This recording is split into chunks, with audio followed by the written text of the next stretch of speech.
Hi friends, welcome back to Wonderworld Stories where every bedtime tale is full of magic, mystery, and a little splash of history. Don't forget to grab your favorite blanket, get cozy, and let's dive into a new adventure together. And hey, if you love time travel and amazing inventions, this story is for you. So snuggle in, because it's story time. It was the sort of rainy afternoon that made the world outside look like a watercolor painting. Tommy, an 8-year-old boy with a wild mop of hair and an even wilder imagination, was stuck inside his grandma's old house. He had already finished his puzzle, built a wobbly tower out of wooden blocks, and even read half a book about sea creatures. Still, he felt like something exciting was waiting for him. He just didn't know where. "Why don't you explore the attic, Tommy?" Grandma called from the kitchen, where something warm and cinnamony was baking. "There's a whole world up there." Tommy's eyes lit up. With a flashlight in hand, he climbed the creaky attic stairs, each step groaning under his feet like a sleepy old floorboard whispering secrets. The attic was dusty and full of forgotten things: trunks filled with old clothes, faded photographs, stacks of yellowed books, and boxes labeled in Grandma's swirling handwriting. But it was something small, shiny, and round, sitting atop a wooden chest that caught Tommy's eye. It was a compass, but not just any compass. Its glass face was crystal clear, and the needle didn't just spin north, it shimmered with colors Tommy had never seen before, like moonlight and starlight all mixed together. The letters around the edge were strange and curvy, and as he picked it up, the needle spun wildly, then stopped pointing straight ahead, toward the window. Suddenly, a soft breeze fluttered through the attic. Though all the windows were closed, the compass began to glow in Tommy's palm. He gasped. The attic swirled around him, books flew open, pages turned, and a hum filled the air like distant music. Before he could even shout for Grandma, everything around him faded into gold. Then, thump, Tommy landed softly on a cobblestone street. The air smelled of paint, wood shavings, and fresh bread. People walked past in strange clothes, tunics, capes, long dresses. Horses trotted by, and buildings towered with tall windows and flower pots hanging from every ledge. Tommy stood up and looked around. He wasn't in Grandma's attic anymore. He wasn't even in his time. The compass in his hand was now quiet, its needle spinning slowly again. A man nearby sketched something on a giant piece of paper pinned to a wooden board. He wore a soft blue robe and had wild gray hair that curled at the ends like vines. And when he turned to look at Tommy, his eyes sparkled with curiosity and kindness. "Buongiorno, ragazzo," the man said with a smile. "You seem rather lost." Tommy blinked. I think I traveled here by accident. With this." He held up the compass. The man's eyes widened. "Ah, the compass of time. Very few have held that." Tommy's mouth dropped open. "Wait, are you Leonardo da Vinci?" The man chuckled softly and gave a little bow. "Indeed I am. And you, young traveler, have arrived at a very exciting time." Tommy's adventure had just begun. Tommy followed Leonardo da Vinci through a narrow street filled with music, laughter, and the scent of roasted chestnuts. Everything felt alive and different. Men in long cloaks talked in Italian. Women carried baskets of fruit and bread. Even the pigeons seemed busier here, flapping between rooftops like messengers with secrets. Leonardo's home wasn't just a house. It was a workshop, a studio, and a library all in one. The tall wooden doors opened with a creak, and Tommy gasped. Gears clicked, candles flickered, and scrolls were stacked in tidy piles. Sketches of flying machines hung from the walls. Models of bridges, boats, and strange mechanical birds sat on shelves. A large table in the center of the room was covered in pencils, parchment, and tiny gears made of brass. "Wow," Tommy whispered, stepping inside. "Is all this yours?" Leonardo beamed. "Indeed. This is where I dream out loud." Tommy wandered over to a half-finished painting of a woman with a soft smile. "Is that the Mona Lisa?" he asked. "You know her name?" Leonardo raised an eyebrow. "But I haven't even finished her yet." Tommy laughed nervously. I read about her. In school. Leonardo leaned forward. Ah, you are full of mystery. But I like mysteries. They lead to discoveries. Suddenly, there was a loud clunk from the far corner. A wooden contraption with wings had tipped over. Oh dear, Leonardo muttered, hurrying over. My flying machine prototype. It still needs something. Tommy tilted his head, curious. Have you ever tried using curved wings? Like a bird's? Leonardo paused. Curved wings? That could change the way air moves around it. He grabbed a piece of parchment and began sketching furiously, mumbling words in Italian and drawing loops and arrows. Tommy watched, amazed. Do you always think this fast? He asked. Leonardo smiled. Only when I'm excited, which is almost always. Then he looked at Tommy. Would you like to help me today? Help you? Tommy's eyes widened. Of course. A mind from another time might be just what I need. Leonardo winked. The next few hours passed like magic. Tommy handed tools to Leonardo, held parchment steady while he drew, and even helped test a pulley system made of ropes and weights. But the most exciting moment came when Leonardo pulled out a tiny wooden bird. It had thin wings and a tail that twisted like a crank. This is my newest idea, he said. It's called the Sky Sparrow. He handed it to Tommy. Would you do the honor? Tommy turned the crank gently and let go. The little bird flapped its wings and fluttered into the air, gliding in circles before landing softly on a stack of books. Leonardo clapped his hands. Fantastico! It flies. Tommy grinned from ear to ear. That was amazing. Leonardo placed a gentle hand on his shoulder. You have a gift for seeing things clearly, even things that haven't happened yet. Tommy felt warm all over. In his time, he was just a curious kid. But here, he was an inventor's assistant, a helper, a dreamer. Outside, the sun began to set, painting the sky with gold and pink. You'll need rest, Leonardo said. Tomorrow, we go to the city square. I have something special to show the people and I'll need your help. Tommy nodded, heart racing. What could be more special than this? As he climbed into a soft bed near the workshop fire, the compass of time glowed faintly on the nightstand. And in his dreams, wooden birds soared through starlit skies. Morning sunlight filtered through the workshop window, casting golden shapes on the floor. Tommy blinked awake and stretched. For a moment, he forgot where he was until he spotted the compass of time glowing faintly beside the bed. Then he remembered he was in Renaissance Italy with Leonardo da Vinci. Leonardo was already up, scribbling notes on a scroll. Buongiorno, Tommy, he called cheerfully. I hope you slept well. We have an exciting day ahead. Tommy jumped out of bed and got dressed in clothes Leonardo had left for him, soft linen pants and a tunic that made him feel like part of the world outside. He even had little boots that clicked on the stone floor when he walked. What are we doing today? He asked. Leonardo rolled up his scroll and tucked it under one arm. We are going to the city square. I have a new design to present. And you, my young friend, will help me show it to the people. As they stepped out onto the bustling streets of Florence, Tommy's senses were filled with colors, scents, and sounds. Musicians played flutes and lutes, women bartered for fruit in the market, and children chased each other around fountains carved with marble angels. The city square was wide and open, with a tall clock tower that seemed to touch the sky. A small stage had been set up, and people were already gathering in curiosity. Leonardo led Tommy up to the platform, where a large cloth covered a mysterious shape. Tommy whispered, "What's under there?" Leonardo smiled. "You'll see soon enough." He turned to the crowd and raised his arms. "Citizens of Florence," he called, "I present to you a glimpse of the future."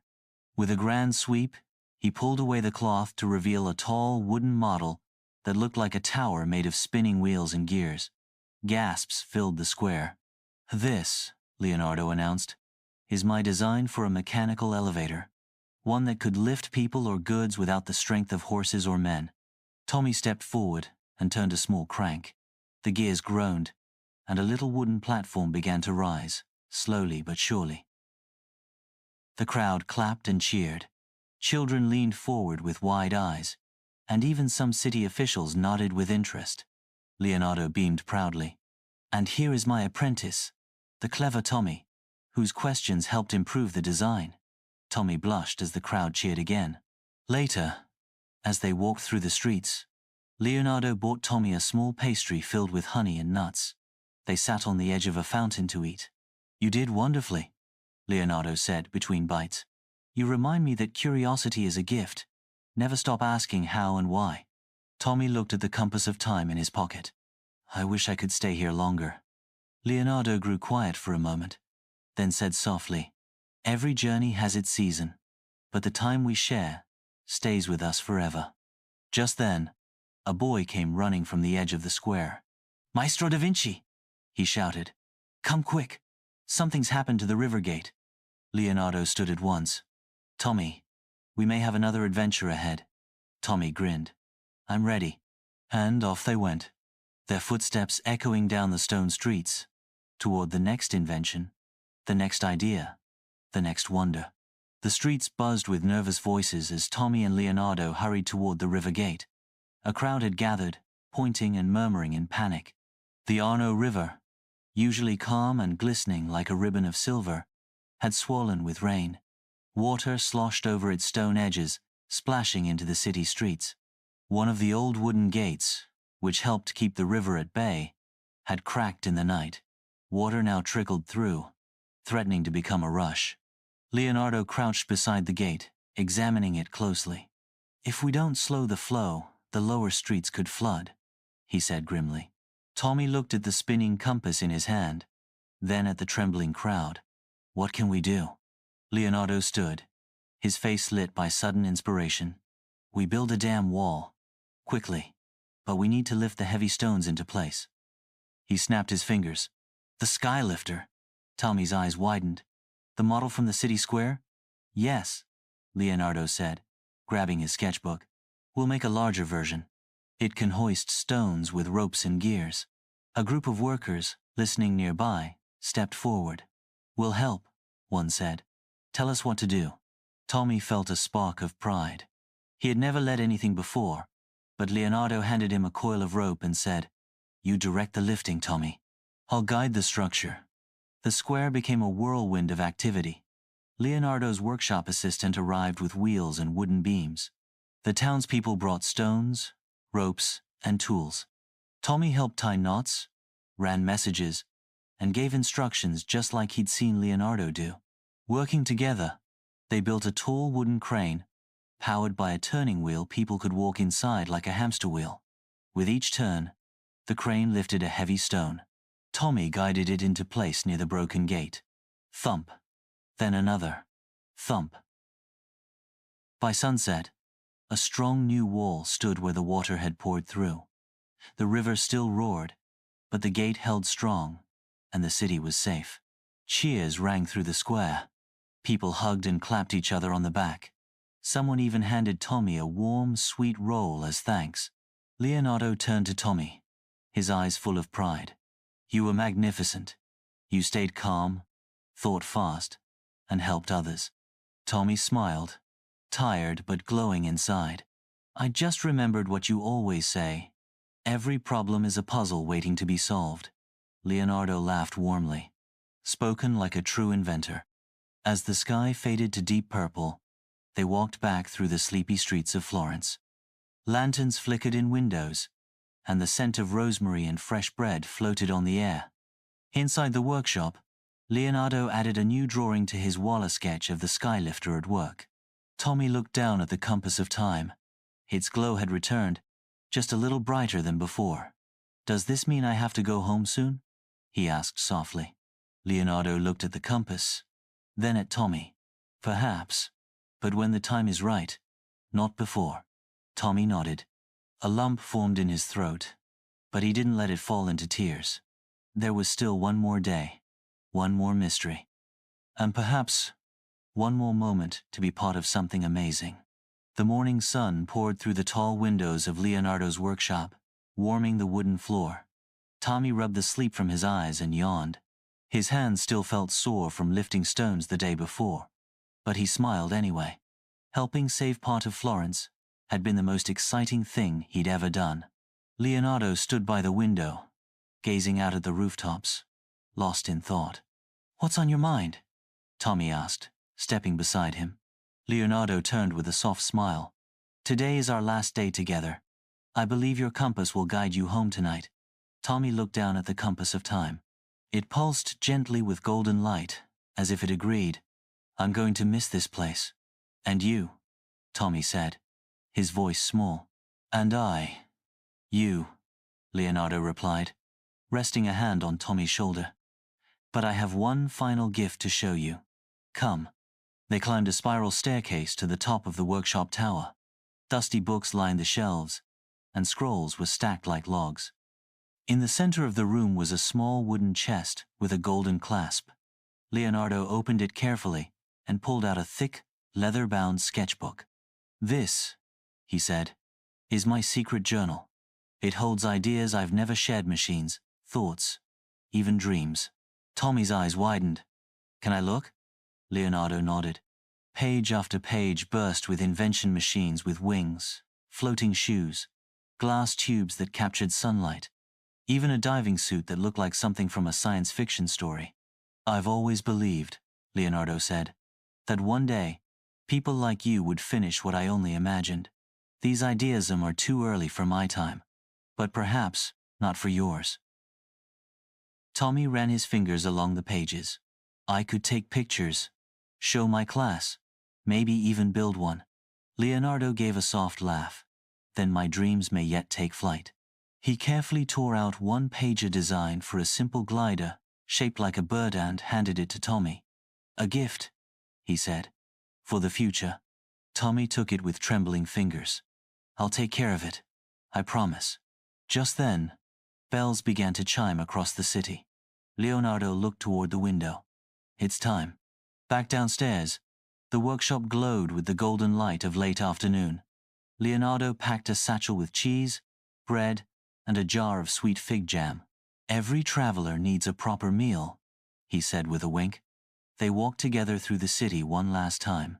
People waved, smiling at the boy who had helped build the skylifter. Even the baker gave him a warm pastry without a word. At the top of a hill just beyond the city, the wind stirred the tall grass. Tommy opened his hand. The compass of time spun wildly, the light now bright and steady.